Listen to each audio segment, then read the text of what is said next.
Thank you, Jonathan. Some very useful context for me there. So I'm going to take a brief look at the current UK energy policy landscape and how it might impact NFU members in the shorter term. And for those of you who have renewable installations, whether that's heat or electric, which I imagine a fair few of you in this room probably will do, just a couple of things that should be at the forefront of your mind to ensure that you maintain your compliance with various schemes and ensure that your ongoing income continues to come in. So while this slide doesn't cover all the policy that was around at the time, back in 2006, things were relatively straightforward. There wasn't much in the way of renewable incentives, the key mechanism being the one highlighted here, which was the Renewable Obligation Scheme. However, it's fair to say that that was primarily aimed towards utility scale projects. Meanwhile, the Climate Change Levy Discount Scheme was well underway, which offered substantial savings to energy intensive industries such as agriculture and horticulture, provided that they could demonstrate energy savings over a period of time. And that continues to be the case. So fast forward to today, and things have become a little more complex to say the least.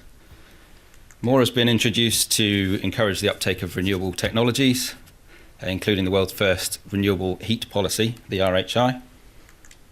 And while ROCs are not available now to new applicants, small-scale electricity generation has been supported for some time now, and is still incentivised just through the feed-in tariff scheme. Other policies to encourage energy efficiency have come into effect, including the Energy Saving Opportunity Scheme, which Vitacres actually have to comply with. It's a mandatory compliance scheme for larger organisations. And meanwhile, sustainability reporting is now a mainstay of all the renewable schemes. Finally, environmental compliance is of increasing importance. For example, Medium Combustion Plant Directive, or MCPD, will affect those with boilers and generators at the larger scale, for farming operations at least. On to 2025. By this point in time, it becomes clear that unless there's going to be significant further investment from the government, then incentives for renewable technologies will be all but gone pretty much, certainly for the smaller scale projects, as Jonathan has alluded to. The only talk of incentivising small scale renewable energy generation at the moment is the Smart Export Guarantee, although current government sentiment seems to be to allow the market to dictate what that value will be. Meanwhile, there's plenty of other new legislation on the horizon away from renewables, one such example being streamlined energy and carbon reporting, which is going to affect medium and large scale operations. So unfortunately, we don't have the time to go into the detail of all upcoming and current policy that's out there, but we are going to look at an example of how an NFU member and client of ours has made the most out of some of the recent policy measures, which may be a familiar experience with to many of you here today. 6 years ago, we installed a 50 kilowatt PV system on the farm, which produces 40,000 units of electric in a 12-month period. Now, this is a big saving for us on our electricity costs during the summer months. When we installed the system, there was a feed-in tariff to be had, which helped offset the cost of the solar panels. So as a result, these were paid for fairly quickly. 2 years ago, we looked at increasing the number of solar panels we had on the farm, and I instructed NFU Energy at that time to look into this expansion of the system. We found that the infrastructure here on the farm was okay to carry on with that, but it was found that there was a problem down at the substation that a lot of work would need doing, so unfortunately we couldn't go ahead with that expansion at the time.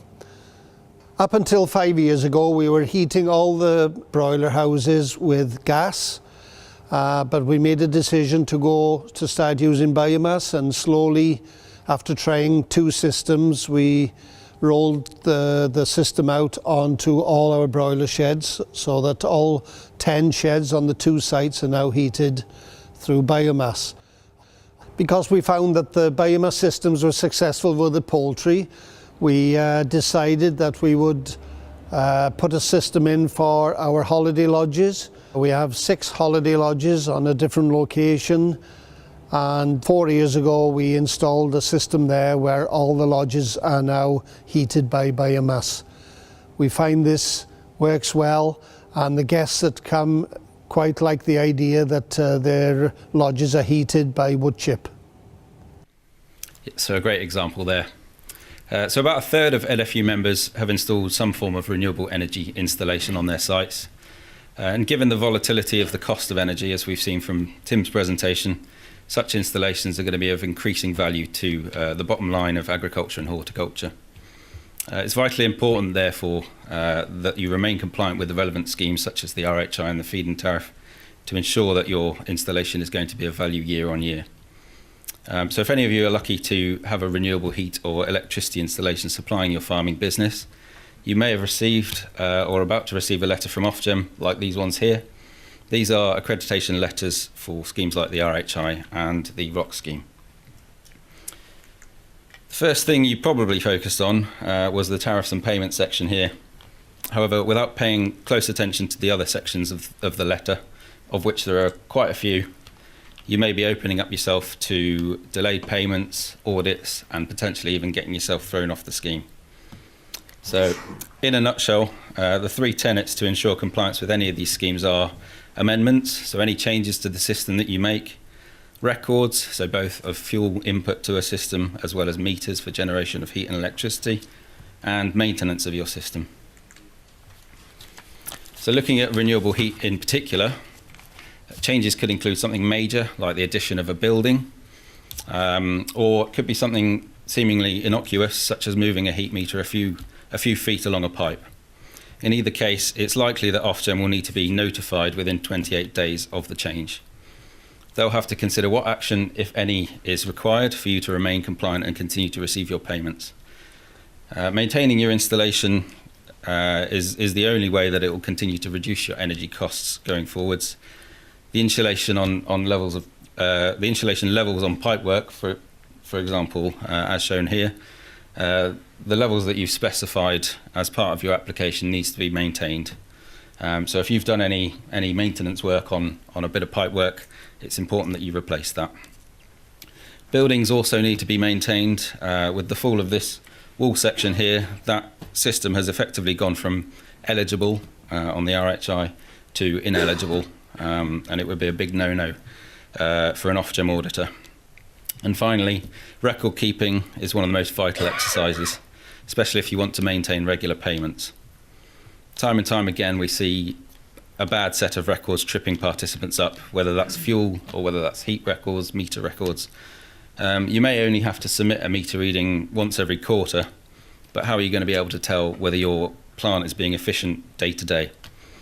It'll also give you the opportunity to spot when heat meters or electricity meters go wrong a lot sooner and get them fixed a lot sooner. We'd recommend sort of at least weekly readings. Exactly the same principles apply to renewable electricity as well. You might have decided that selling electricity to your neighbour at 7 pence a kilowatt hour via a private wire will mean that you'll be better off than selling it to the grid at 5 pence, for example. Ofgem will need to know about that private wire installation. Again, maintenance and record keeping are equally important. You'll spot faulty meters and potentially even problems with your generation that you might be able to do something about before it becomes catastrophic. Given the reduction in support for renewable energy installations going forwards then, many will be looking for the next big thing. It may not be as much of a talking point as a shiny new renewable installation, but just as effective energy efficiency, which is supported and enforced through a couple of policy measures currently, but expect them to come to the forefront in the near future. Environmental permitting will play more of a role in farming going forwards generally, as many speakers have already talked about today. The energy sector is no exception. There are one or two niche renewable incentives out there, for example, the renewable transport fuel obligation, and that's available to the likes of biomethane injection to the grid, as well as biodiesel producers, amongst other renewable fuels. And as always, there'll be plenty of policy that's heavily coupled to market drivers in order to help influence the direction of the UK energy sector. To summarise then, it's important for any of these schemes that you participate in to know your responsibilities. So read the guidance thoroughly and ensure that you have a robust system in place to maintain your compliance. If for no other reason, then it will affect your cash flow. Keeping informed with regulatory changes is not easy, but it is very important. There may well be a piece of energy policy implemented that will significantly affect your business operations. And as Jonathan has said, some of the best resources are published by the NFU. Otherwise, there are various blogs and publications that can provide useful information. And finally, by keeping informed and knowing your responsibilities, there may, depending on what policy the government decides to implement, be opportunities as a result. Before I pass over to John, we're going to now have a look at another example of an NFU member and client of ours who's successfully been managing a renewable installation for a number of years, ensuring that the project continues to have the maximum impact on his business costs. So renewables for us started out in probably 2015. We had invested heavily in land, in storage, in grading, in packing, so a lot of value added. And we started to look at, the long-term prognosis and, energy costs and what we could maybe do a bit differently that would complement what we were already doing. We started with solar. So we have two main solar sites. The solar panels are mounted on the roofs, and we're using that to provide the electric for the storage, the grading and packing lines. On from that, we start to look at our farming business and looking at our cropping, looking at our waste streams, and anaerobic digestion looked really favourable. We're big users of energy on the Larksall site here. And that's when we then decided we'd go into the anaerobic digestion, of which this plant is 700 kilowatts. So in all, our renewable enterprise about 1 megawatt. We're finding that a bit like our farming business, where we're growing sort of root vegetables and a lot of precision, attention to detail is needed, that running an AD plant's very similar. And initially it was portrayed to us that you go and fill it in the morning and you fill it in the evening and it takes care of itself, and that's something we found is not the case.